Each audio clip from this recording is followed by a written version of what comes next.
vamos trabalhar algumas questões de nefrologia. Sou a professora Renata e vamos para a nossa aula de hoje.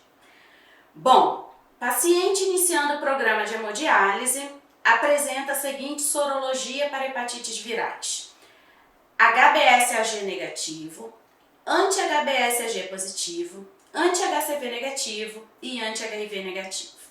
Em relação à sala adequada para a diálise desse paciente e reuso de seu dialisador, podemos afirmar que... Bom, gente, tem diversas coisas para a gente conversar aqui nessa questão.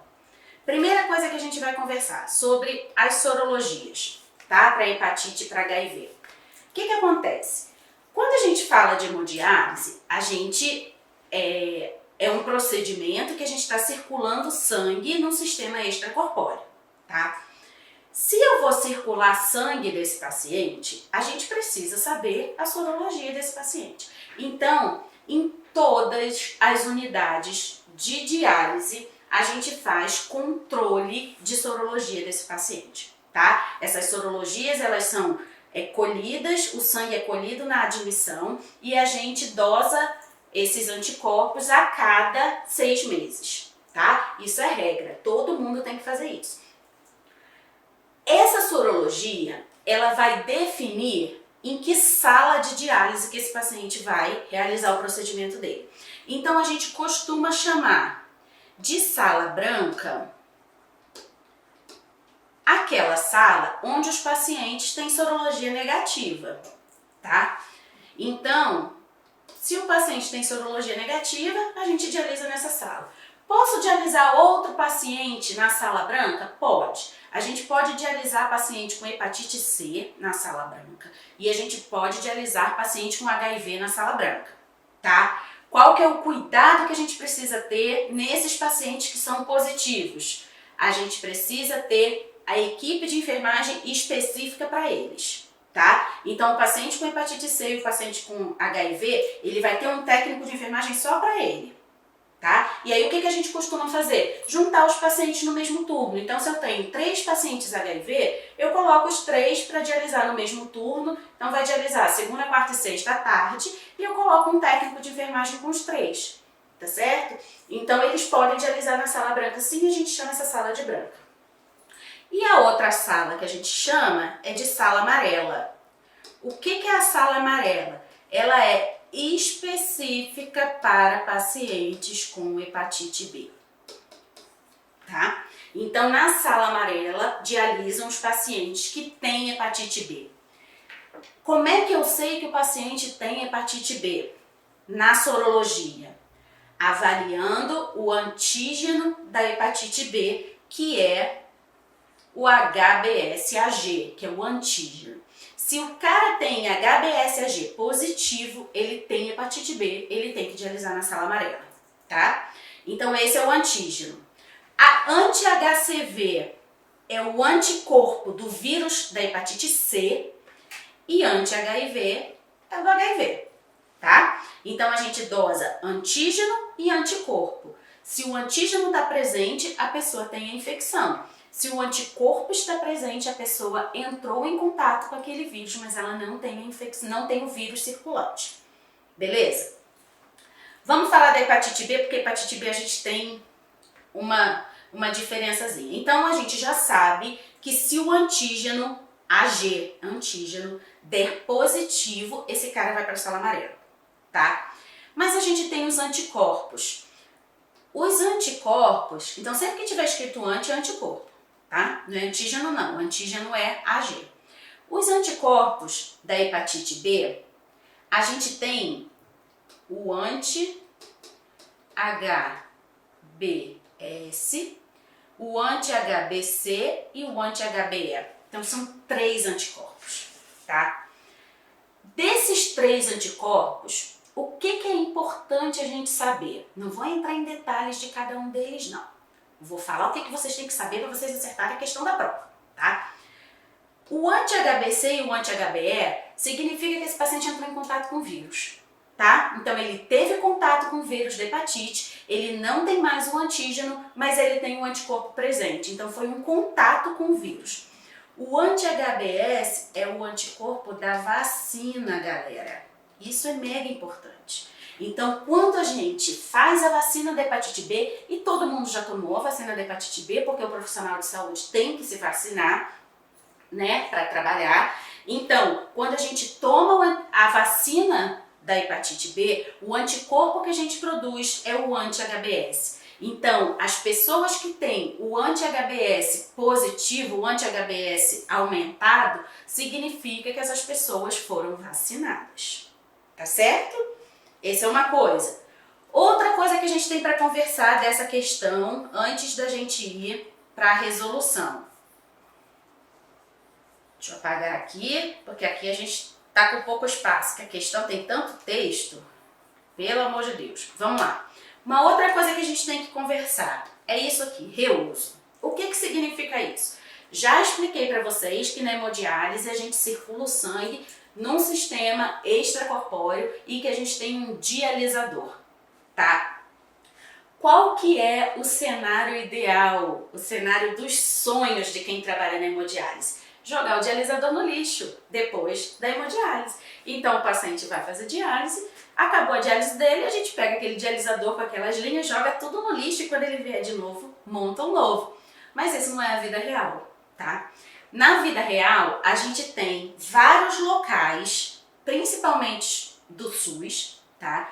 Que a gente faz reuso. O que é isso? A gente reutiliza esses dialisadores. Então, existe uma sala separada, esse dialisador vai lá para aquela sala, ele vai ser lavado, vai ser preenchido com uma solução que faz desinfecção de alto nível, que é o ácido peracético, e ele vai ficar guardado até a próxima diálise. Gente, importante, o dialisador ele é usado pela mesma pessoa, ele não é usado por outra pessoa não, tá? Então ele é identificado, então por exemplo, eu, Renata, vou chegar lá, vou fazer diálise, vai estar escrito lá no dialisador, Renata, acabei a diálise, o meu conjunto, né, do dialisador com as linhas vai para a sala de reuso, o funcionário que está lá vai lavar, preencher e vai guardar. Quando eu chegar na próxima diálise, esse dialisador vai ser usado em mim de novo. Então ele só pode ser usado na Renata, não pode misturar, ok? Então a gente ainda utiliza o reuso. A gente faz reuso de paciente com sorologia negativa. HIV é lixo, hepatite C é lixo e hepatite B é lixo, tá? Então a gente não reaproveita dialisador de pacientes com sorologia positiva. Beleza? Vamos para as questões então agora. Letra A. Esse paciente deve dialisar na sala branca, visto que já tem imunidade contra o vírus da hepatite B. Vamos voltar lá no resultado do exame. Ele tem um antígeno da hepatite B? Não tem. Negativo. Certo? Ele tem um anticorpo. Não tem? O anticorpo deu positivo. Que anticorpo que deu positivo? O vacinal.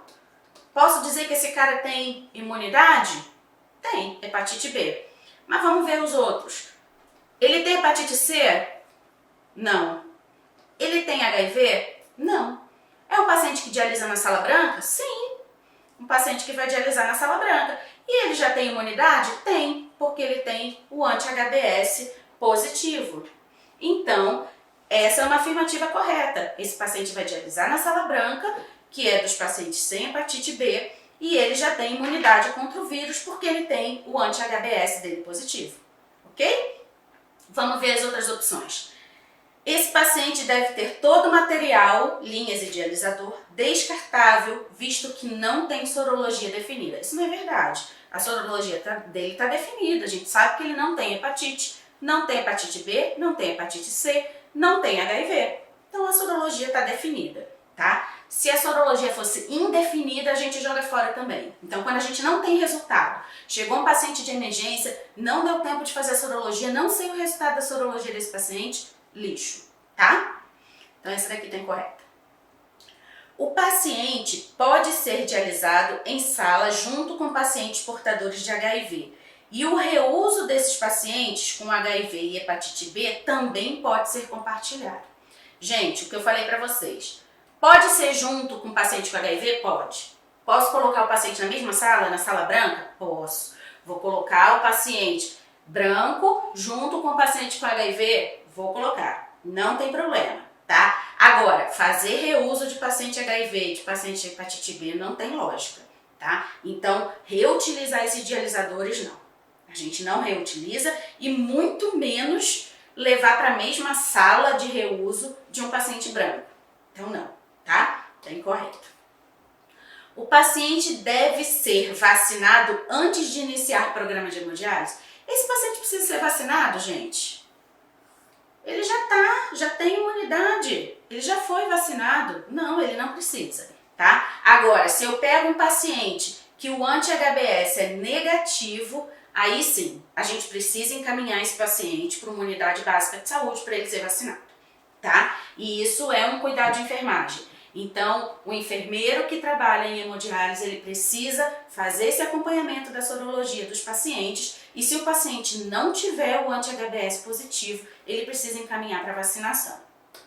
Então, esse paciente aqui não precisa porque ele já tem o anti-HBS positivo. Todo material, linhas e dialisador deve ser reutilizado por apenas 15 vezes, independente da forma de reuso. Mentira! Tá? A gente faz o reuso. Existem duas formas de reuso. Um reuso automatizado e o reuso manual.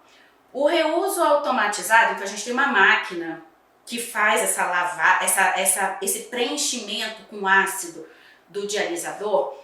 Esse manual, a gente pode usar, esse automatizado, a gente pode usar 20 vezes, tá? Então o paciente ele pode fazer 20 diálises com o mesmo dialisador, tá certo?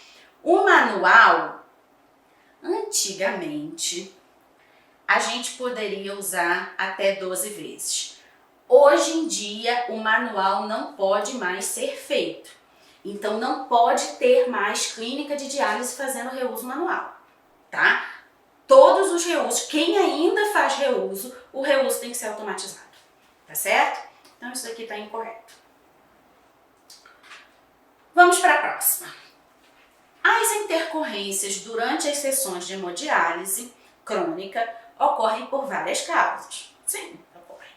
Dentre as citadas a seguir, assinale a alternativa incorreta.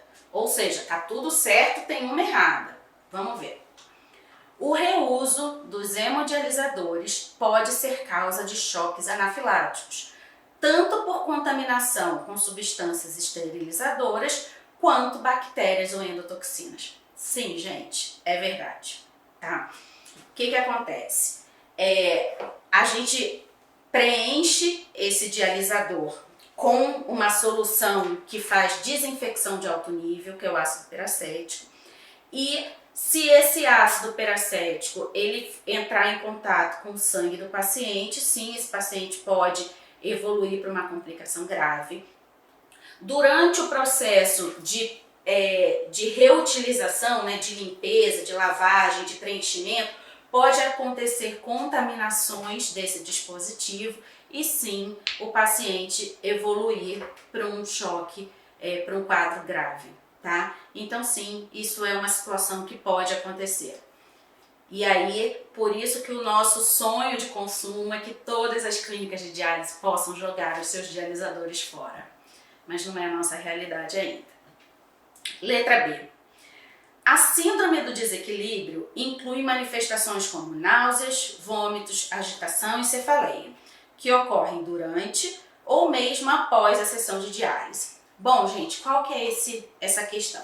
O paciente crônico, ele tem uma perda progressiva da função renal, certo?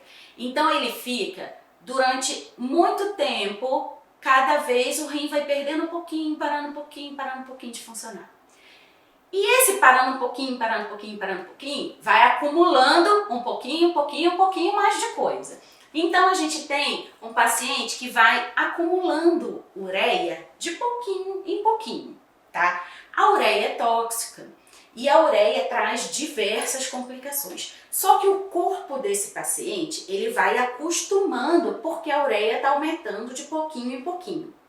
Quando esse cara precisa entrar em diálise, o que a gente faz? Arranca um monte de ureia de uma vez. Aí esse paciente faz a síndrome do desequilíbrio, tá? Então, quando a gente faz essa retirada brusca nas sessões iniciais de diálise, sim, o paciente desenvolve manifestações e essas manifestações elas podem acontecer antes, durante ou depois da sessão de hemodiálise, tá? Então, sim, essa é uma afirmativa correta. Letra C. As causas mais comuns de hipotensão são relacionadas ao decréscimo excessivo e rápido da volemia. Principal, gente, vou botar aqui, ó, principal complicação mais importante do mundo. Principal complicação que a gente tem na diálise, hipotensão. Por quê? Por causa da retirada rápida de líquido. Então, o paciente ele faz diálise dia sim, dia não. Aí, ele fez diálise na sexta-feira, por exemplo. A próxima diálise dele é só na segunda-feira. Aí, no sábado, ele foi numa feijoada, ele tomou cerveja. No domingo, ele teve a festa do filho dele, de formatura, bebeu horrores. Chegou na segunda-feira 10 quilos acima do peso. Para tirar 10 quilos em 4 horas, vai fazer hipotensão, tá? Então, quanto mais líquido eu tiver que tirar dentro dessas 4 horas, maior a chance de hipotensão. Então, sim, é disparado, maior complicação que a gente tem, ainda mais nas diálises de segunda-feira e de terça-feira, que são as primeiras da semana, que o paciente fica mais tempo sem dialisar, né, por causa do final de semana. Com certeza, disparado, maior complicação. A hipertensão durante as sessões de diálise podem ser tratadas aquecendo o dialisato acima de 37 graus. Bom, galera, essa afirmativa está incorreta, tá? E a gente tem algumas coisas aí para conversar sobre ela. Vamos lá. Como eu falei para vocês, a principal causa, a principal complicação que a gente tem durante a diálise é a hipotensão, tá certo? Então, a gente já espera que a pressão desse cara vai cair. Mas aí o cara apresenta hipertensão. Ué, Renata, isso pode acontecer? Pode acontecer. Lembra que eu falei para vocês que a hipertensão é a causa da doença renal crônica? Então o paciente ele já tem um desequilíbrio da pressão arterial dele. Ele tem uma alteração de sistema renina-angiotensina-aldosterona, ele tem uma resposta errada às alterações de volume. Então o paciente ele pode apresentar hipertensão sim durante a diálise, tá? A gente tem o controle da temperatura do dialisato? Sim, a gente pode mexer na temperatura do dialisato. Agora, colocar acima de 37? Não. Acima de 37, se a gente for colocar em 38, por exemplo, é febre, né? Então, se eu aquecer esse sangue desse cara a 38 graus, eu tô causando febre, tá? Então, não. Isso daqui já tá incorreto. Mas a gente mexe na temperatura quando o paciente faz hipertensão? Mexe sim. Agora, a gente não consegue corrigir a hipertensão. Para corrigir a hipertensão, você precisa medicar, tá? Então não tem jeito. Aqui tem que administrar medicamento. A gente mexe na temperatura sim. A gente coloca 36,5, 37 no máximo que a gente coloca de temperatura, porque aí a gente vasodilata e tira mais líquido, mas eu preciso medicar, tá certo? Então, acima de 37 graus, não. Mas a gente mexe na temperatura sim, tá? E a última, a hipoglicemia pode ser contornada com o uso de soluções de diálise com glicose. Sim, eu falei para vocês que a gente consegue controlar tudo que a gente tem no sangue através da solução de diálise. Então, por exemplo, se eu quero tirar ureia do sangue, é só eu não ter ureia na solução de diálise. A ureia vai sair da onde ela está mais concentrada para onde ela está menos concentrada. E eu consigo fazer a mesma coisa ao contrário, gente. Se o paciente tem hipoglicemia, é só eu botar a glicose aqui. Aqui vai estar mais concentrado do que no sangue, a glicose vai passar da solução de diálise para o sangue. Então sim, a hipoglicemia ela é corrigida com o uso de solução de diálise com glicose. A gente coloca a glicose na solução de diálise, ou a gente já tem pronta a solução de diálise com glicose e a gente consegue corrigir a hipoglicemia do paciente. É bonito demais essa hemodiálise, não é? Eu acho muito bonito. Vamos para a próxima. As principais causas de falência renal terminal no Brasil são, respectivamente, gente, acabei de falar isso para vocês, já tinha conversado isso com vocês.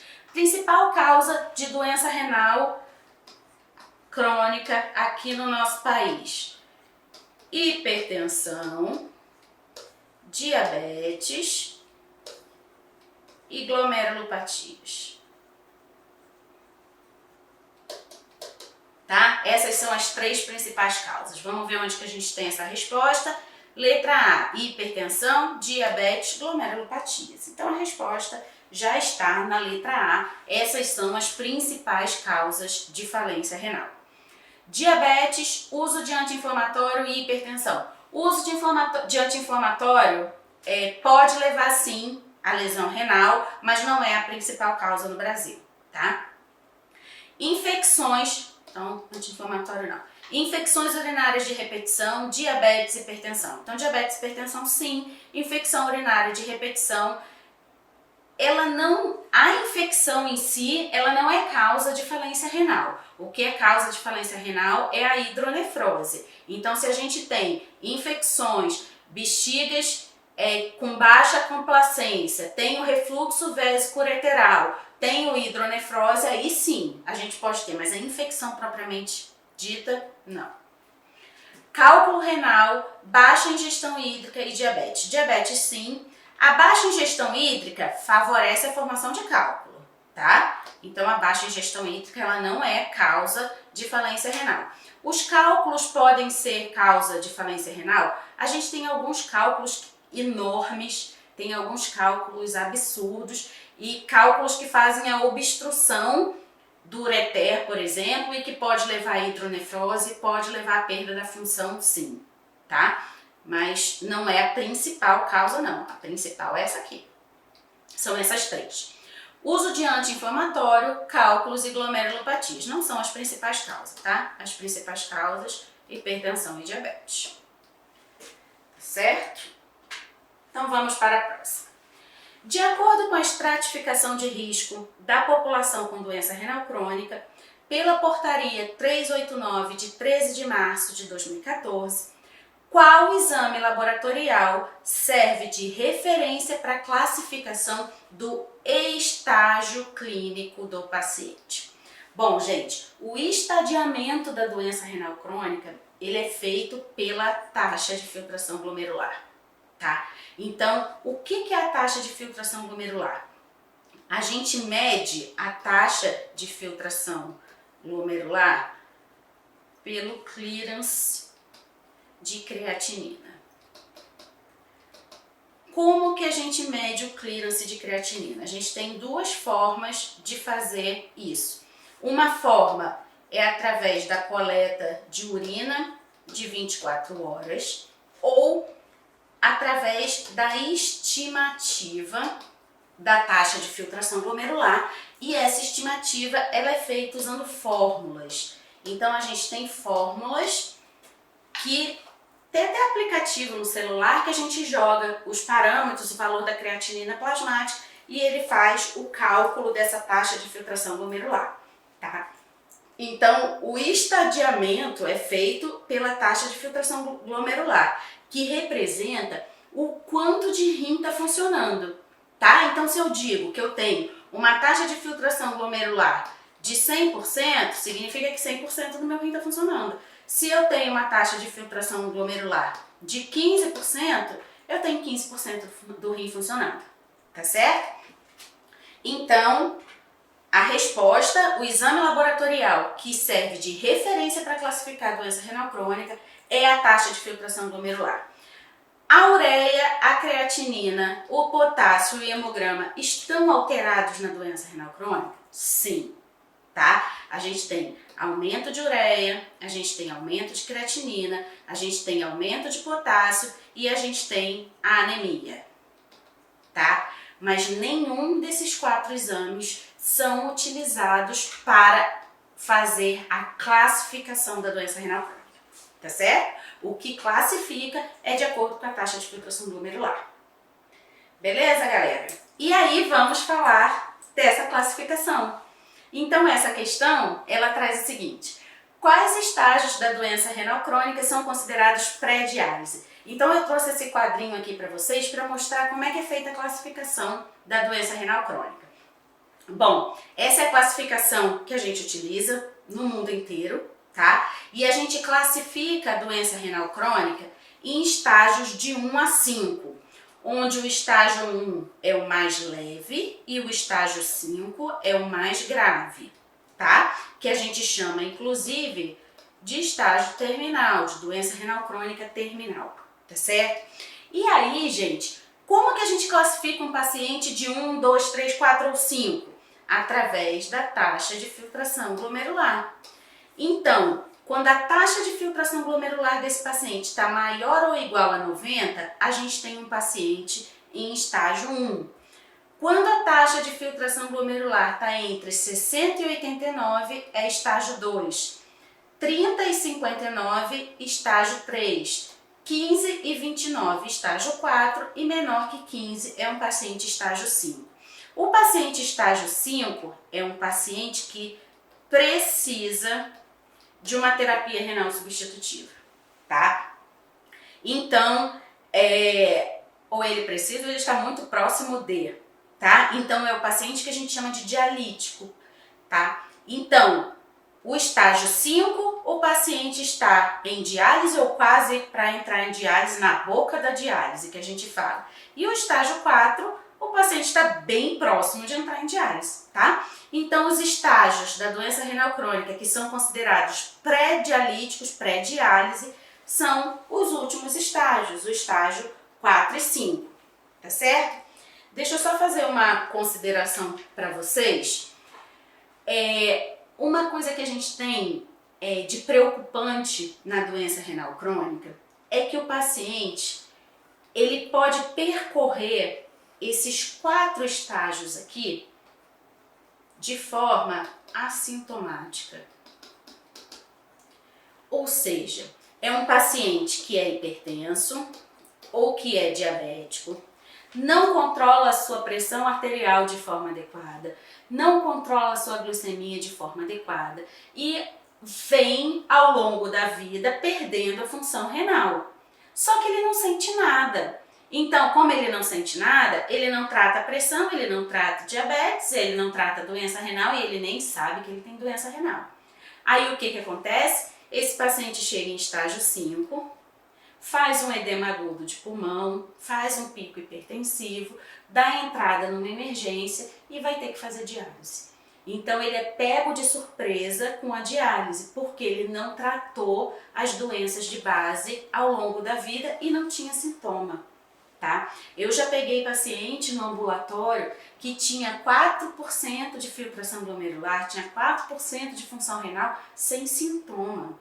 A paciente não sentia nada, tá? Então, o que a gente precisa ter atenção? Se eu sei que a hipertensão e diabetes tem o rim como órgão-alvo, eu preciso fazer acompanhamento desses pacientes. Eu preciso fazer o monitoramento da taxa de filtração glomerular desses pacientes, que é para a gente prevenir que esse paciente entre em estágio 5 e precise de diálise. Tá certo? Esse é um cuidado de enfermagem importante. Galera que trabalha na atenção básica, dosa creatinina desses pacientes, porque a gente precisa fazer o acompanhamento desse paciente para prevenir que ele entre em diálise. Tá certo? Então, estágio 4 e 5 são os estágios pré-dialíticos. Bom, galera, espero que vocês tenham gostado. Até a nossa próxima aula.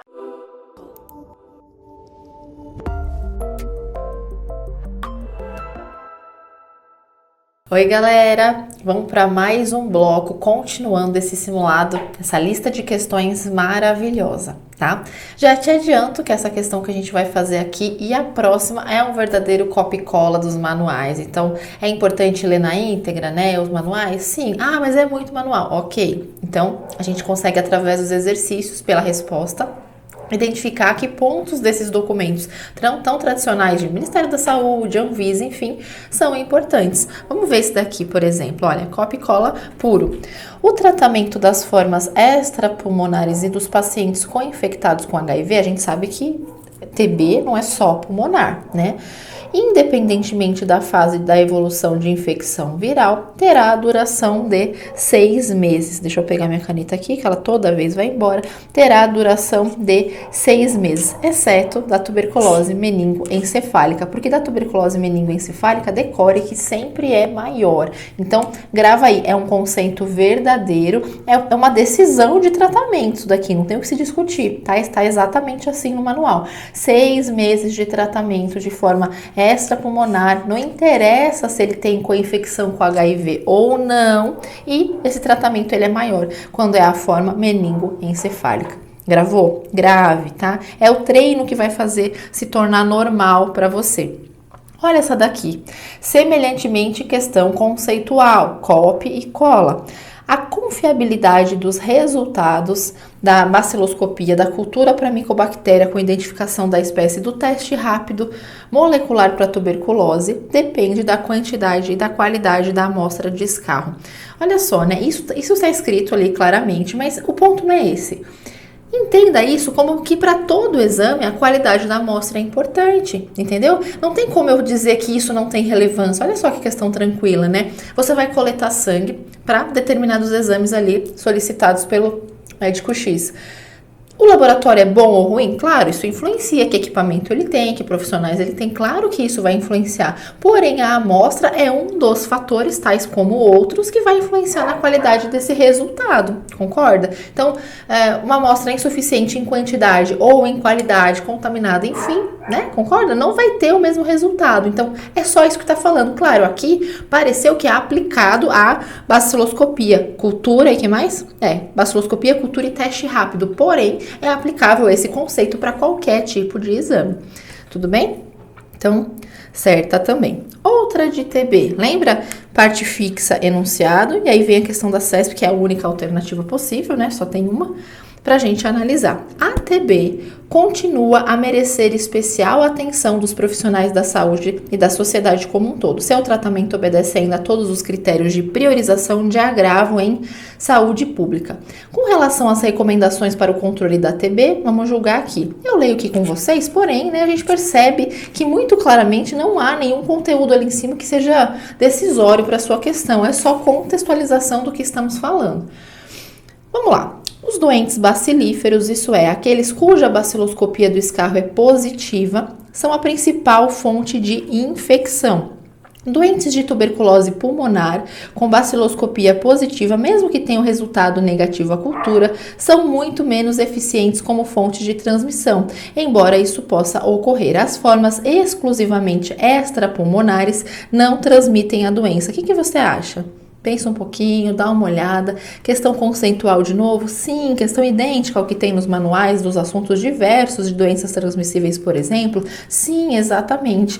A informação mais importante que eu acho que tem aqui, que é o que mais se repete em outras questões, é essa daqui. Formas extrapulmonares, de verdade extrapulmonares, exclusivamente extrapulmonares, não vão transmitir a doença. Agora, pensa na importância de um tratamento precoce num paciente com TB pulmonar, com baciloscopia positiva para ontem, porque além dele, né, estar sendo prejudicado pela própria doença, ele está o quê? Transmitindo isso rapidamente para outras pessoas. Tudo bem? Escarro, então, é a forma mais clássica, barata e eficiente de se diagnosticar a TB. A busca ativa de sintomáticos respiratórios é a atividade de saúde pública orientada a identificar precocemente pessoas com tosse por tempo igual ou superior a 3 meses. A 3 meses. O sintomático respiratório é a pessoa que apresenta tosse por tempo igual ou maior a 3 semanas. E essa tosse não necessariamente ela tem que ser produtiva. Ela pode ser produtiva ou seca. Tá bom? E aí o resto não nos interessa, já temos aqui a correção e, portanto, está errada.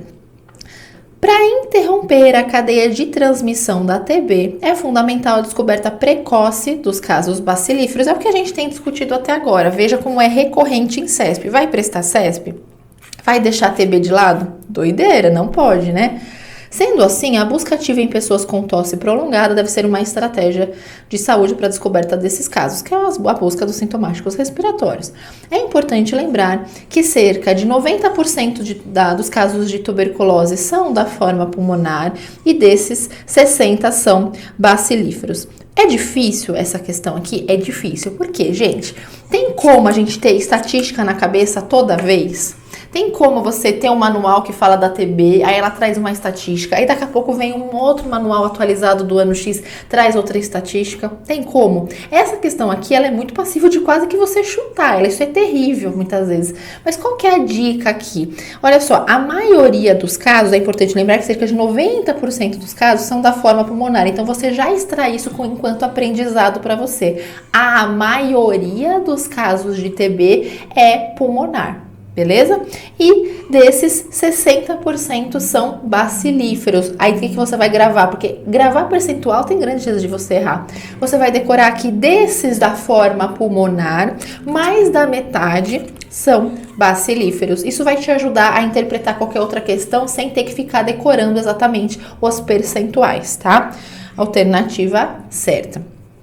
Para a implementação do tratamento diretamente observado, que às vezes na sua prova vai aparecer como TDO, tratamento diretamente observado, devem-se considerar as seguintes modalidades de supervisão: domiciliar, na unidade de saúde, prisional e compartilhada. O que vocês acham disso? Tá certo, não tá certo? Sim, essas formas, elas acontecem para quê? Elas acontecem para garantir que essa medicação ela vai ser ingerida, tá? O TDO, vou colocar aqui como observação, é essa tomada diária, só que ela acontece de segunda, minha pulseira tá batendo, fazendo barulho, vou tirar aqui, de a sexta, tá? E essa supervisão, essa medicação diária é sob a supervisão de um profissional. Qual profissional? Profissional de saúde ou algum profissional treinado para tal, tá? Por exemplo, na unidade prisional é possível que exista ali algum profissional treinado para tal. Não necessariamente alguém da enfermagem, tá? Não esqueçam disso aí para não ficar preso aí com essa informação. Beleza? Tranquilo?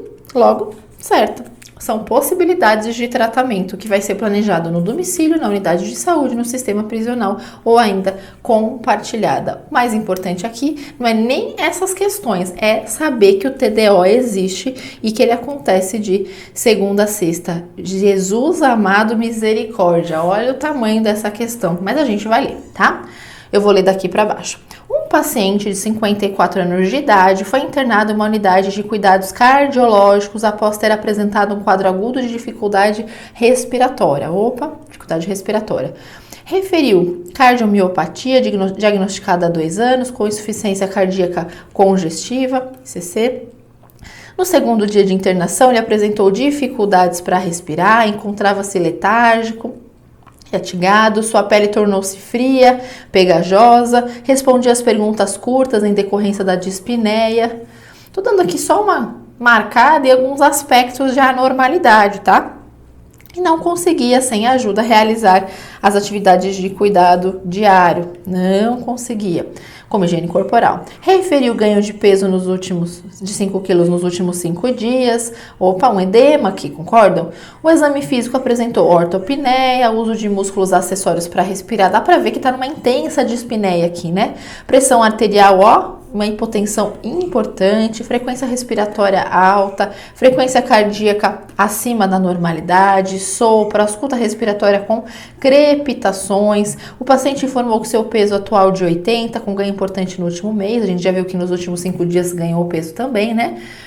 O peso corporal avaliado foi de 92, a altura de 1,85. Eu vou calcular IMC aqui, gente, vou calcular só se pedir a questão, tá? Não precisa sair, dá doido do IMC. O monitor cardíaco evidenciou ritmo sinusal, ou seja, normal, com poucas extrasístoles ventriculares. O paciente mantinha-se com oxigênio sobre catéter nasal a 4 litros por minuto e com base nesse quadro clínico, se você ainda estiver viva, atento do outro lado, né? Deambulando, respirando, enfim, let's go. Aqui, nada de certo aqui, isso aqui foi um erro aqui, porque nem chegamos na questão. Vamos lá. a partir dos aspectos relativos ao peso corporal do paciente, tanto dos dados subjetivos informados ao paciente quanto objetivos, que veja, tem coisa que o paciente refere e tem coisa que é o exame, é avaliado, enfim, tá? Identificada nos exames, é correto estabelecer diagnóstico de nutrição alterada para mais que as necessidades corporais, cujo fator causal é relacionado ao ganho de peso por edema. O que você acha?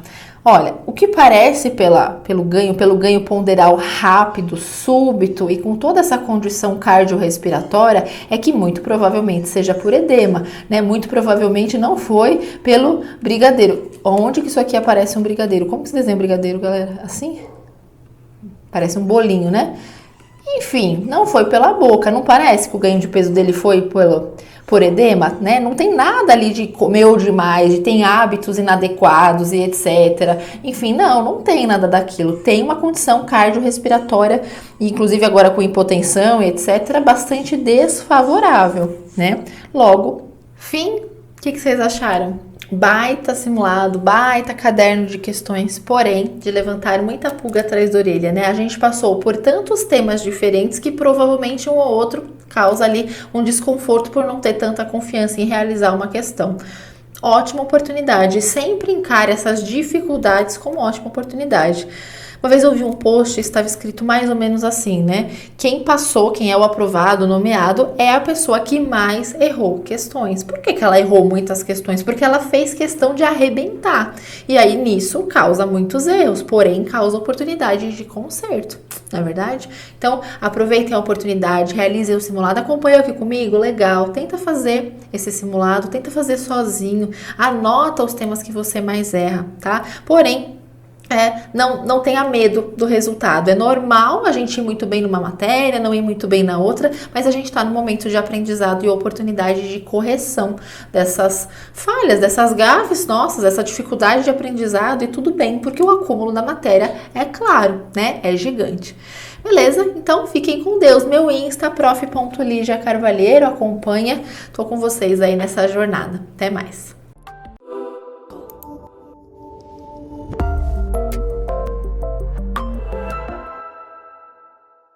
Então, galera, continuando o nosso bloco de questões, né? A gente está na parte de parto e puerpério, ok? Então, a gente já fez 2 questões no bloco anterior e agora a gente vai seguir, né, com mais algumas questõezinhas, tudo bem? Então, a questão de número 3, ela fala o seguinte: assinale a alternativa correta. Evidências científicas sobre a episiotomia em partos vaginais indicam que... Então, primeiro, lembrando, o que é a episiotomia? Episiotomia é aquele corte que é feito no períneo, né? Que antigamente se fazia muito, praticamente em todos os partos. E hoje nós já temos evidências científicas que mostram que essa episiotomia ela não tem uma indicação específica, né? Então, na verdade, a gente sabe que a epísio, como eu comentei no bloco anterior, ela é um procedimento que está em desuso, é um procedimento que a gente já não tem mais evidências da sua aplicação, tá? Então vamos ver o que essa questão nos fala sobre a epísio. A epísio mantém-se indicada rotineiramente para mulheres primigestas, mas não para multíparas.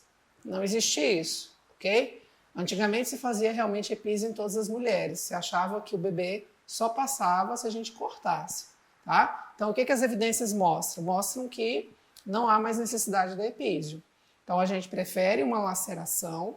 Por quê? Porque a laceração geralmente ela é menor, ela é de grau, né, mais brando. Então muitas vezes a gente tem um parto, se a gente fizer o parto numa posição lateralizada, 4 apoios, né, posições que ajudam realmente aí a não lacerar, né, o períneo, a gente na maioria das vezes, quando tem laceração de primeiro, laceração de segundo grau, que são lacerações mais rasas, lacerações que pegam pele, lacerações que pegam mucosa, ou às vezes camadas mais superficiais da musculatura, tá? E a epísio lembra que sempre vai cortar a pele, vai cortar, né, a mucosa e ainda vai cortar musculatura profunda, né? Tanto a superficial quanto a profunda. Isso dá muita dor no futuro, né, da paciente. Tem muitas pacientes que queixam, né, pacientes que foram submetidas a epísio em partos anteriores, elas têm queixas de dor na relação sexual, né? Entre outras queixas, incontinência urinária, tá? Então, isso é algo que é comum a gente ouvir relatos. Então, esse item está errado, falando que ela está indicada rotineiramente, não. As evidências atuais mostram que ela não está mais indicada, tá? Em realmente nenhuma circunstância, ok? Depois, B. Mulheres submetidas à episiotomia de rotina têm menos trauma perineal posterior que as mulheres não submetidas a esse procedimento. Muito pelo contrário, tá? O que a gente observa? Mulheres que têm epísio anterior, às vezes num próximo parto, a gente observa que muitas vezes lacera no local da epísio. Então é como se aquele local que cicatrizou, né? Cicatrizou, ele fica realmente um local um pouco mais fragilizado, não é um local que tem aquela musculatura natural, né? Se a gente não tivesse feito epísio, seria aquela musculatura original, né? Então, de fato, as epísios, elas contribuem para lacerações posteriores, certo? A letra C diz assim: mulheres submetidas à episiotomia de rotina têm menos dor no períneo que as mulheres não submetidas a esse procedimento. Absurdo, né? Então, claro que a epísio, ela traz muito mais dores, né, do que, de fato, as cicatrizações das lacerações, uma vez que, como eu já disse, as episiotomias, elas são procedimentos mais profundos, né, mais invasivos, são cortes que pegam musculatura profunda. Então, claro que, consequentemente, a cicatrização é pior e a dor também vai ser maior, tá?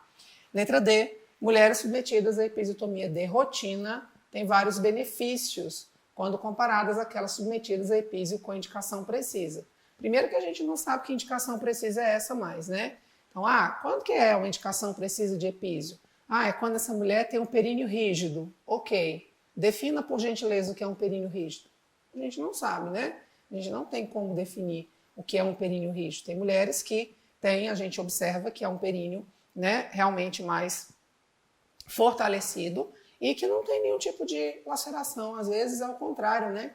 Às vezes esse períneo mais fortalecido, com essa musculatura mais fortalecida, até serve como um mecanismo de proteção contra a possibilidade por exemplo, dessa, né, epísio aí, ok? Então, essa é a indicação precisa que a gente não tem, ok? Então, eventualmente, por exemplo, se você pega uma paciente que está exausta, né, na maioria das vezes, né, se ela não come, se ela fica presa ao leite, se ela não movimenta, se ela está há 2, 3 dias sem dormir, ela fica exausta. E aí tem alguns pacientes que param de fazer, às vezes, esforço naquele momento mais crítico, que é o momento em que o bebê realmente está no canal de parto, tá? E aí esse bebê, de repente, começa a bradicardizar e a demora do nascimento. Então, nessas situações, talvez a gente realmente, né, lance mão de um epísio, né? Uma situação que o bebê está no canal de parto, a paciente está exausta, ela não coloca mais força, e aí, de repente, é preciso, né, por conta de bradicardia fetal já prolongada, talvez eu vou precisar fazer uma epísio, tá? Seria, assim, a única possibilidade que, né, nem é algo que está, de fato, descrito em livros, em bibliografias, né, defendido, assim, com evidências científicas fortes, tá? É mais um desespero nosso, às vezes, na hora do parto, que a gente acaba fazendo isso. Bem, a letra E diz o seguinte: a realização de epísio não protege as mulheres da incontinência urinária ou dispaurenia futuras. Esse item está totalmente correto. De fato, a epísio ela não protege, né? A epísio ela vulnerabiliza, né, a problemas futuros, como incontinência urinária, como as despaurenias, né? O que são as despaurenias? São dores na relação sexual, tá? Então, isso realmente é algo que está associado à prática da episiotomia. Então, a realização de epísio realmente não protege, certo? Então, esse item é, de fato, o item correto, letra E. Questão 3, ficou letra E. Vamos para a 4. A 4 fala de duração. Isso aqui é algo que as bibliografias, elas divergem, tá? Então, a banca coloca aqui, né, vamos dizer assim, uma duração provável do trabalho de parto ativo nas primíparas, beleza? A gente sabe que o trabalho de parto em primípara é mais demorado que em multípara, né? Eu até falei para vocês que geralmente na primípara a gente tem o quê? A gente tem um apagamento do colo, depois a dilatação. As multíparas costumam ser um pouco mais rápido porque elas apagam o colo e dilatam o colo simultaneamente. Estamos então com a questão pedindo a duração provável, claro, porque isso é muito individual, né? Cada mulher vai ter uma duração de parto, às vezes até uma surpresa, né? Tem mulheres que evoluem aí em 2, 3 horas, que a gente até fala, caramba, né? Como foi rápido, ok? Então, ó, a duração do trabalho de parto ativo. Então, isso aqui é muito importante, tá? Então, a gente sabe que o trabalho de parto tem a fase latente, que é aquela fase do pródromos, que é aquela fase, né, do trabalho de parto inicial, que as contrações ainda estão irregulares, que a modificação cervical ainda está bastante lenta, mas a gente agora, né, entrou na fase ativa. Então, a fase ativa é aquela fase em que as contrações já estão rítmicas, regulares, mais intensas, né? E aí existe uma progressão nas primíparas, segundo as bibliografias, de 0,8 a 1,5 centímetros de dilatação por hora, a partir do momento em que ela entra no trabalho de parto ativo. Então, isso pode demorar realmente, como eu estou dizendo, né? Um pouco mais em algumas mulheres, um pouco menos. Vai depender de quê? Vai depender de como ela se comporta, né? Eu costumo falar, trabalho de parto é movimento.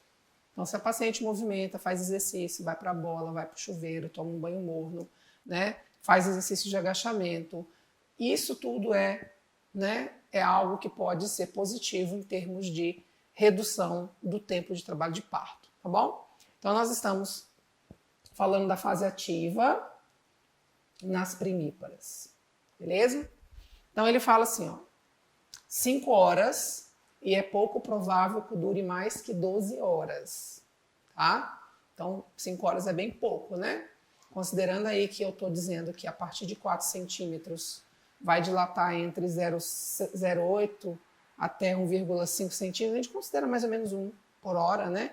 O período expulsivo, às vezes, ele demora ali um pouco mais. Por quê? Porque quando chega com 8, 9 centímetros, existe uma tendência de dar uma queda. A gente tem a curva de Friedman, que ela mostra nitidamente isso, né? O trabalho de parto, ele vai indo, vai indo, vai indo, vai indo. Quando chega ali em torno de 7, 8 centímetros, né, costuma haver um platô, tá? Então, é realmente um momento em que as contrações, elas dão uma diminuída, é um momento em que essa, né, dilatação, ela progride um pouquinho mais lentamente. Então, né, 5 horas realmente é bem pouco, né? Considerando aí que a gente ainda tem 6 centímetros pela frente, né? E umas podem ser mais, outras menos tempo. A letra B ainda coloca menos tempo, 4 horas, tá? Então, não, né? Não é o que realmente a gente espera, né? A letra C ainda vem com menos tempo ainda, 3 horas, seria maravilhoso, né? Se a gente tivesse trabalhos de partos ativos bem rápidos, igual ele está colocando aqui na questão.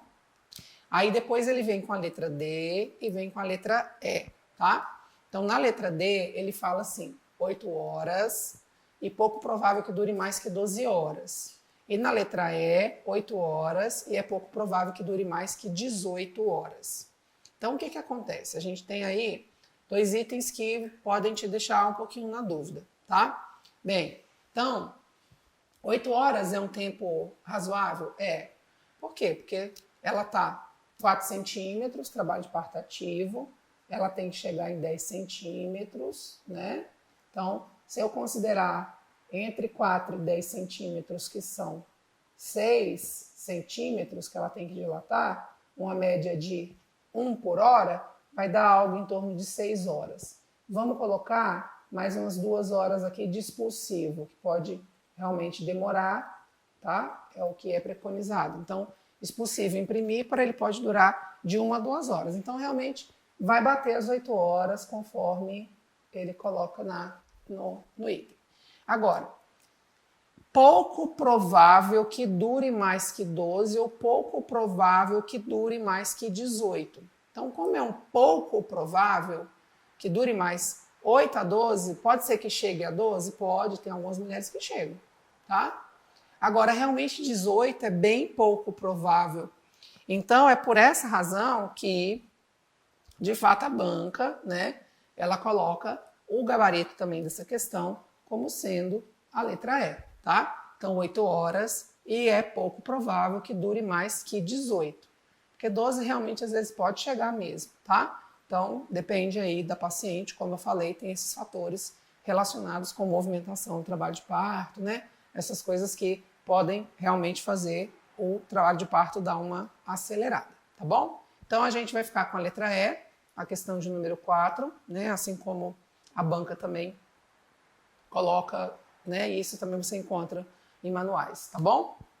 Então, agora, questão de número 5, ela fala o seguinte: entende-se como parto normal ou espontâneo aquele que não foi assistido por fórceps, vácuo extrator ou cesariana, podendo ocorrer intervenções baseadas em evidências em circunstâncias apropriadas para facilitar o progresso do parto e um parto vaginal normal. Brasil 2017, que é exatamente, né, é o que a gente chama de Diretrizes Nacionais de Assistência ao Parto Normal, tá bom? Sobre o processo de trabalho de parto e o parto normal, analise as afirmativas abaixo. Vamos lá, então. Então, ele conceituou o parto normal, né? Diz que é aquele que não é um parto instrumentalizado. Tá? O parto instrumentalizado é o parto com fórceps ou o parto com vácuo extrator.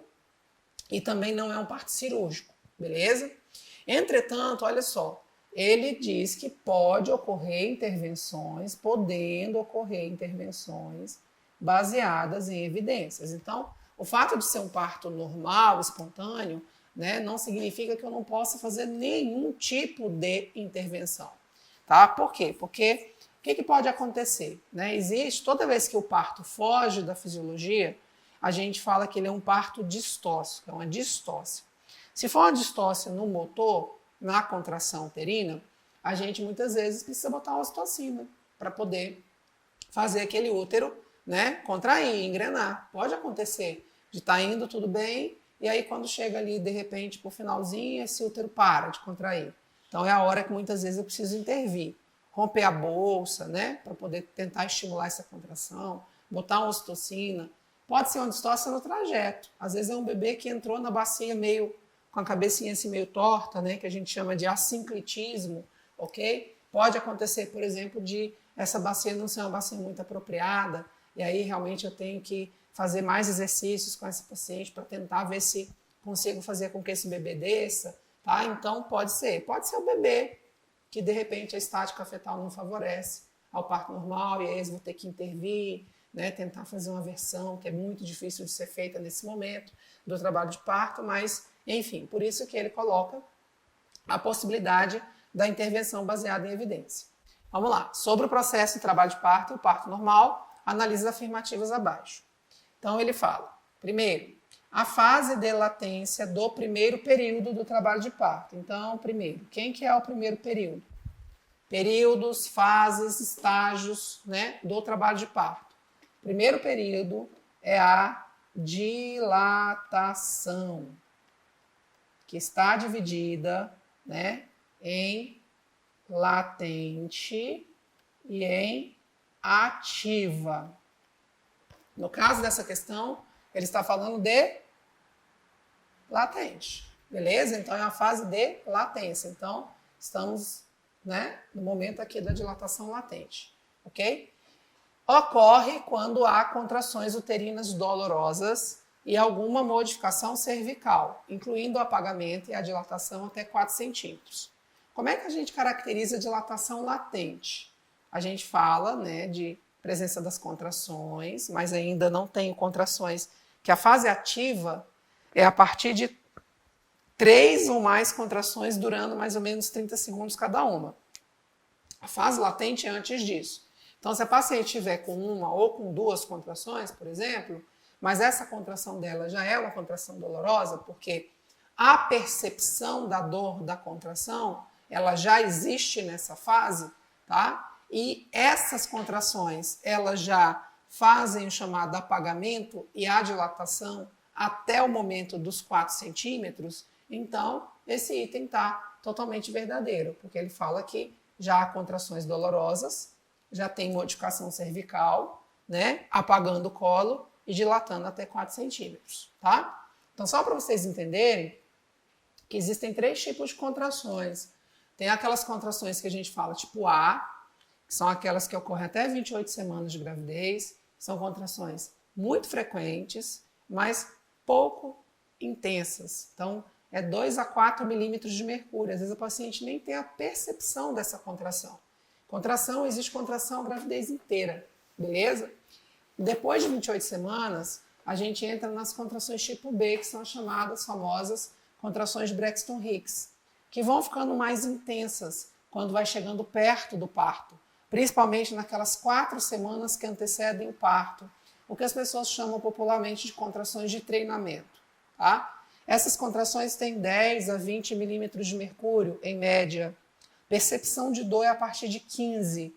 Então, aí, quando a paciente entra na fase de latência de trabalho de parto, geralmente essas contrações já têm, né, mais de 15 milímetros de mercúrio, então existe a percepção da dor. Não tão dolorosas quanto seria já na fase de dilatação ativa, mas já existe sim a percepção de dor, ok?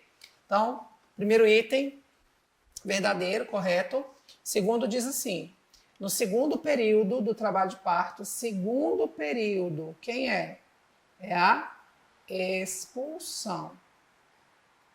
Lembra? Primeiro, dilatação, segundo, expulsão, terceiro, edectação e quarto período, ou Greenberg, tá? Que é o período da miotrombotamponagem, formação do globo de segurança de Pinat. Bem, segundo período do trabalho de parto, deve-se encorajar a mulher a ficar na posição supina. Não, né? Supina é o quê? Deitada, barriga para cima. Decúbito lateral. Decúbito lateral é bom. Por quê? Porque solta, né? Descomprime a veia cava, melhora a oxigenação do bebê, diminui o índice de laceração, porque a gente solta o cóccix, né? Então, essa é uma posição bacana. Agora, decúbito dorsal horizontal, também não. É meio que a mesma coisa que supina, né? Que a paciente está com a barriga para cima, é uma posição muito ruim.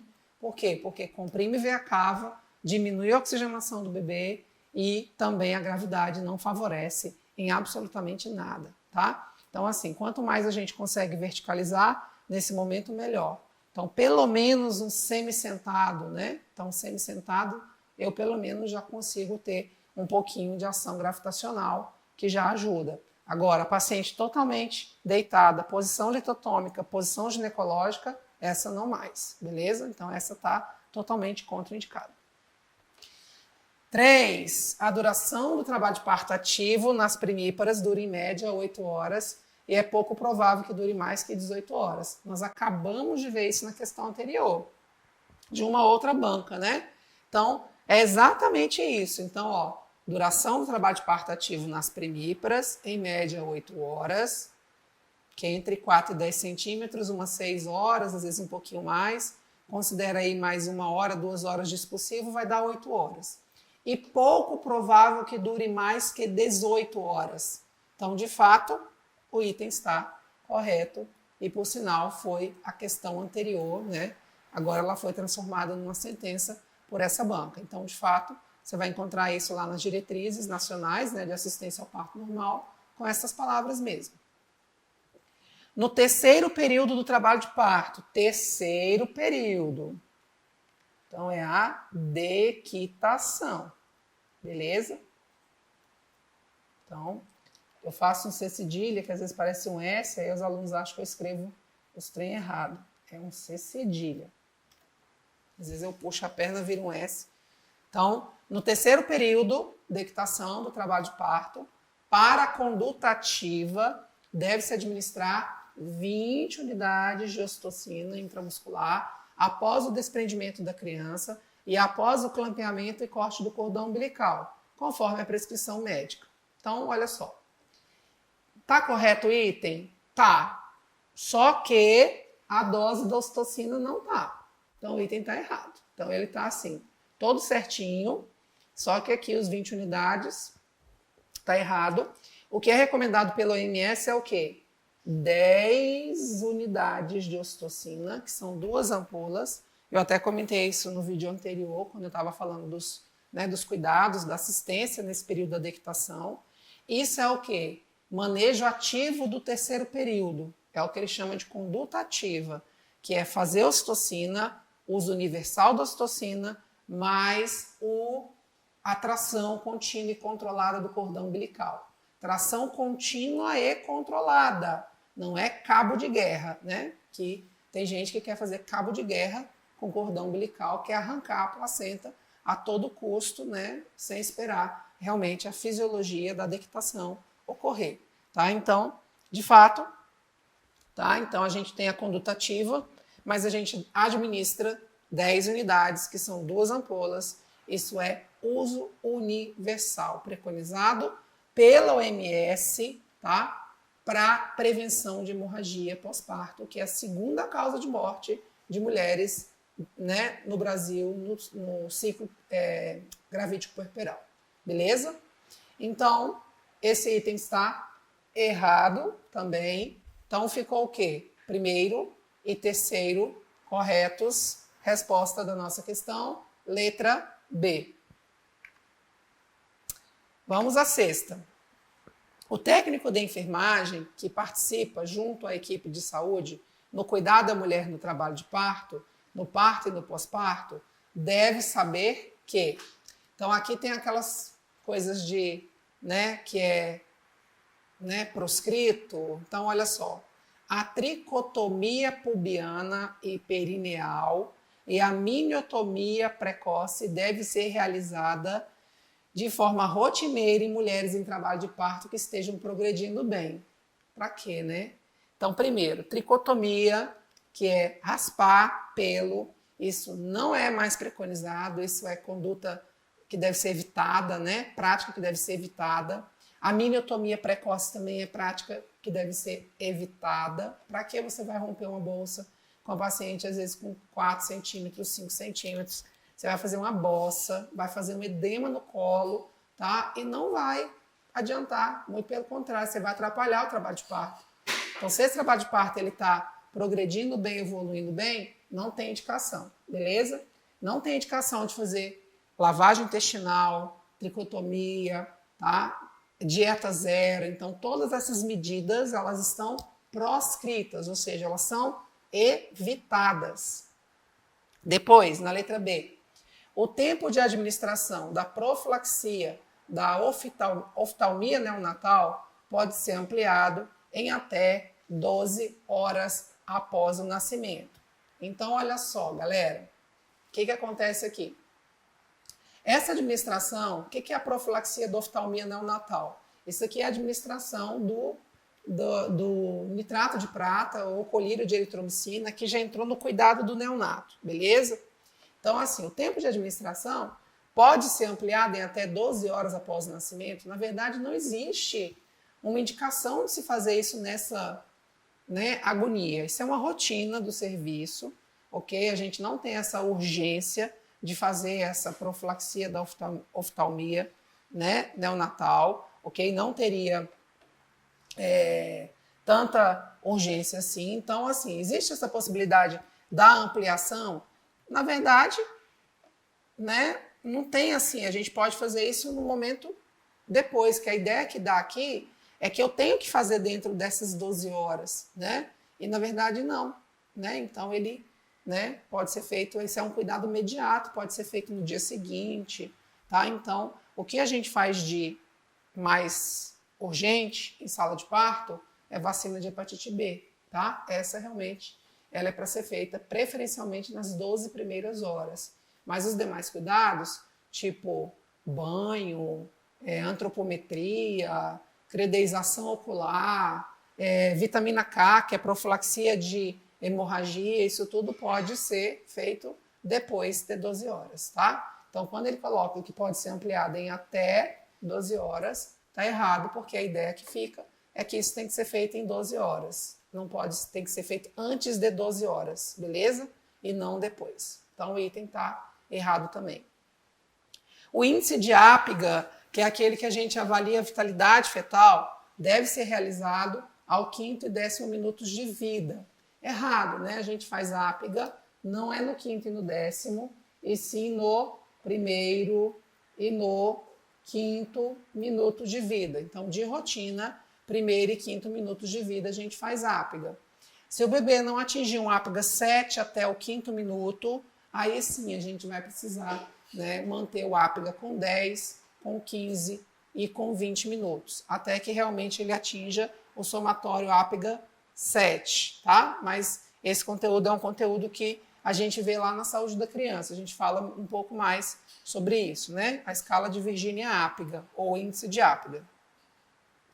A manobra de Christeller deve ser realizada na dilatação completa do colo do útero, com a ausência das contrações de expulsão. Olha que doideira! Falei sobre isso para vocês. Manobra de Christeller, ela é proibida pelo COFEN. Então, você não vai fazer manobra de Christeller, que é aquela manobra que você empurra o fundo do útero, né, para o bebê poder sair. Então, não pode fazer. Isso aqui é uma manobra proscrita, assim como aquela que a gente, né, coloca o dedo na vagina ou no reto da paciente, né, e fica puxando para baixo para, né, facilitar a passagem. Então, também uma outra manobra condenável, ok?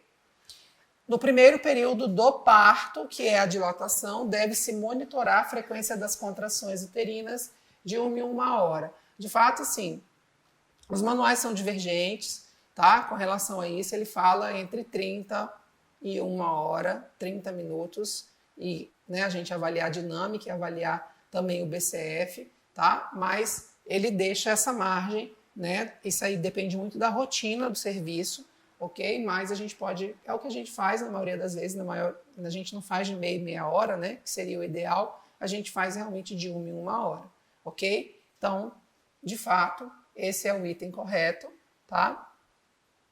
Então, essa é a ideia da 6. A 7, facílima. Frente às iniciativas para promover a humanização no parto, assinale a alternativa correta. A presença do acompanhante está assegurada em lei. Então, alguém tem dúvida que essa é a alternativa correta? Então, isso aqui está corretíssimo, né? Então, lei do acompanhante. Então, já desde 2005, a presença do acompanhante está assegurada em lei. Beleza? Vamos só ler as outras? O apoio físico e emocional é garantido pelo acompanhante. Não, né? Por quê? Se a paciente não tem acompanhante, então ela não tem apoio físico e emocional? Não, isso deve ser o quê? Isso deve ser realizado também pelo acompanhante, mas isso precisa fazer parte dos cuidados da equipe, tá? Então, a equipe tem que garantir esse apoio físico e emocional, tá? Juntamente com o acompanhante. O acompanhante, ele vai complementar esse apoio, ok? Mas isso é um cuidado que a gente precisa prestar. A presença do acompanhante está restrita a pré-parto e pós-parto imediato? Errado. A lei, ela fala que o acompanhante ao longo de toda a gestação, pré-natal, parto e pós-parto até o 10º dia. Beleza? Então, até o 10º dia, por exemplo, o bebê nasceu prematuro, o bebê ficou ictérico, enfim, aconteceu qualquer coisa que prolongou essa internação. O acompanhante pode ficar acompanhando? Pode, e com direito à alimentação, aquela alimentação, vamos dizer, né, a basicona, café da manhã, almoço e janta, não os lanchinhos, né? Os lanchinhos realmente não tem direito. A lei não coloca isso, tá? Mas assim, café da manhã, almoço e janta são as refeições básicas, tem direito e tem direito a uma mínima acomodação digna. Então, assim, pelo menos, nem que seja uma cadeirinha rasgada, né, com a mola quebrada, mas eu tenho que colocar, não posso deixar esse acompanhante sentado no chão, deitado no chão, em pé, né, para fazer o acompanhamento, ok? Então, geralmente tem as cadeiras de acompanhantes nos alojamentos conjuntos. O acompanhante deverá ser um familiar escolhido pela parturiente. Não existe restrição, tá? Não precisa ser familiar. Ah, eu tenho uma grande amiga, eu quero minha amiga. Sua amiga que vai ficar, beleza? Então, assim, não existe restrição com relação, é da escolha da paciente. Totalmente de escolha. Pode ser quem ela quiser. Até a sogra, né, que não é parente, mas se ela gostar da sogra, tudo bem, ok? Ela pode colocar a sogra na sala de parto que geralmente elas vêm com energia bem ruim, né? Fazem atrapalhar o trabalho de parto. Brincadeirinha, gente. A presença do acompanhante é obrigatória. Não é obrigatória, tá? É uma garantia legal, ok? Mas tem paciente que não tem. Tem paciente que não quer, tá? Então já cansei de ver pacientes falando, pelo amor de Deus, não deixa minha mãe entrar não, porque minha mãe é muito desesperada. Então ela vai me atrapalhar. Então a mãe dela não vai entrar, ok? A mãe dela vai ficar lá fora, certo? Então não é obrigatória, é garantida em lei, mas quem escolhe se quer ou não quer é a paciente. Então a resposta é a letra A. A 8 diz assim: no mundo ocidental ainda é comum que a mulher permaneça deitada no leito durante o trabalho de parto, que é péssimo, né? O que facilita o exame físico e as intervenções do profissional de saúde. É só o profissional que é beneficiado nisso. A mulher não. No entanto, há muito se sabe que a posição supina não é recomendada. Essa orientação tem como justificativa o fato de que a posição supina... O que acontece quando deixa a mulher deitada, barrigona para cima? Primeiro que ela não respira, né? Segundo que ela vai o quê? Comprimir o quê? Veia cava, né? E isso vai fazer com que haja realmente uma redução da circulação, né? Feto-placentária. Então, vamos lá. Leva a aorta a ser comprimida e assim o débito cardíaco aumenta de maneira expressiva, resultando em acréscimo da perfusão uterina e placentária. Nada a ver, né? Então, não é a aorta é artéria, tá? Então, esse comprimir a aorta diminui a circulação, né? Então, enfim. Leva o útero gravídico a comprimir os vasos abdominais, o que compromete a circulação útero-placentária, podendo ocasionar risco ao feto. E aqui, dentro dos vasos abdominais, ele não especificou, mas aqui a gente tem a veia cava, que é um dos principais vasos, né? Que vai estar o quê? Trazendo sangue para o coração oxigenar. Ou o coração vai oxigenar o sangue e vai mandar esse sangue para a placenta. Então, eu preciso que eu tenha um retorno venoso para que esse sangue seja devidamente oxigenado e levado à placenta para poder fazer, né, a troca com o bebê, tá bom? Leva o útero gravídico que está aumentada a comprimir a veia cava inferior, aumentando de maneira expressiva o retorno venoso ao coração e o débito cardíaco. Ao contrário, se eu comprimo a veia cava inferior, eu diminuo o retorno venoso. E ele está dizendo aqui, aumentando o retorno venoso, ok? Então, eu não aumento, eu diminuo o retorno, diminuo o débito cardíaco, porque quanto menos sangue chega no coração, menos sangue sai do coração. Débito cardíaco nada mais é do que o volume de sangue que é injetado pelo ventrículo esquerdo, né, durante um minuto, durante o tempo, né, que é o débito cardíaco, é o que? É o volume sistólico vezes a frequência cardíaca, que é o conceito de débito cardíaco, tá bom? Leva a parturiente a querer ficar deitada, mesmo que ela não tenha diagnóstico para permanência no leito, aumentando a demanda das atribuições profissionais de enfermagem. Eu não vou nem comentar esse item, né? Então, assim, a paciente quer ficar deitada, às vezes porque ela está cansada, né? Mas, assim, ela não tem indicação de ficar deitada. A gente pode até permitir que ela deite, que ela descanse um pouquinho, né? Mas porque vai aumentar a demanda das atribuições profissionais de enfermagem? Nada disso, né, gente? Esse item está totalmente equivocado. A resposta da questão, letra B. E a 9 e última diz assim: durante a visita domiciliar, o marido de uma puérpera informou o enfermeiro da equipe de saúde da família que vinha observando atitudes que considerava normais para sua esposa. Contou que cerca de 5 dias após o parto, ou seja, bem pertinho do parto, ela passara a apresentar choro fácil, tristeza, flutuação do humor, dificuldade de concentração, fadiga e grande ansiedade relacionada ao bebê. Frente aos comportamentos descritos, o enfermeiro deve suspeitar que a puérpera está apresentando um quadro de... Galera, falei isso no bloco anterior, a gente mostrou os sofrimentos psíquicos, né, do puerpério. Então, a gente tem o baby blues, a gente tem a depressão pós-parto e a gente tem a psicose puerperal. Então, nesse momento mais precoce, o que é que acontece?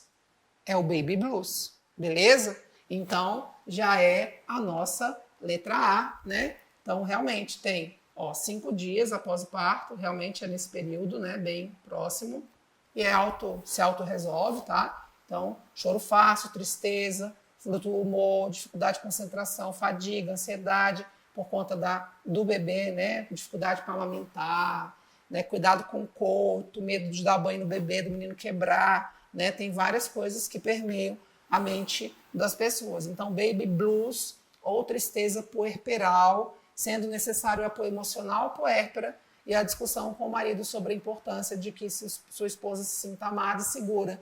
Lembra que eu disse que sai o foco da mulher para o bebê? Né? Então, o baby blues é isso, é o quê? A grávida é o foco, é o centro das atenções, né? A família inteira fica, né?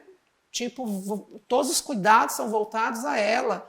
O bebê nasceu, a mulher morreu, né? Eu sempre falava isso para os alunos em estágio. Então, às vezes, o bebê nascia, saia todo mundo correndo da mãe lá para ver o bebê. Aí eu falava, a mulher morreu? Aí o aluno assustava, né? Porque, não, professor, então volta lá, porque ela está viva, né? Então, assim, isso acontece realmente já desde a hora do parto, né? Na hora que o bebê nasce, o centro das atenções vira o bebê, tá? Então, isso realmente é um momento de sofrimento psíquico e isso está associado também com as quedas hormonais, né? Hormônio e progesterona, tá bom? Aí a letra B ele fala que é uma depressão pós-parto, não é, que a depressão pós-parto ela se manifesta mais tardiamente, ali a gente só consegue fazer um diagnóstico segundo mês, mais ou menos, do pós-parto, devendo o enfermeiro solicitar acompanhamento à equipe da saúde mental para início de tratamento psicoterápico, ainda não é depressão, não é transtorno psicótico puerperal. Nesse, lembra que aí a paciente tem, né, até risco para o bebê, dela querer matar o bebê, né, enfim, coisas nesse sentido. Então, não é, isso já é também no momento mais tardio. Estresse pós-traumático, tá? Então, também não é, a gente não tem essa caracterização, né, de estresse pós-traumático para pacientes em pós-parto, e não é depressão pós-parto, conforme já comentamos, então, a resposta da nossa questão é a letra A. Tudo bem? Então, com isso a gente encerra, né, essa parte de parto e de puerpério, e aí a gente vai se encontrar, né, em outros conteúdos, né? Então a gente vai falar nos nossos próximos blocos das principais intercorrências clínico-obstétricas, beleza? Então, eu te vejo, né, nos nossos próximos blocos. Até mais.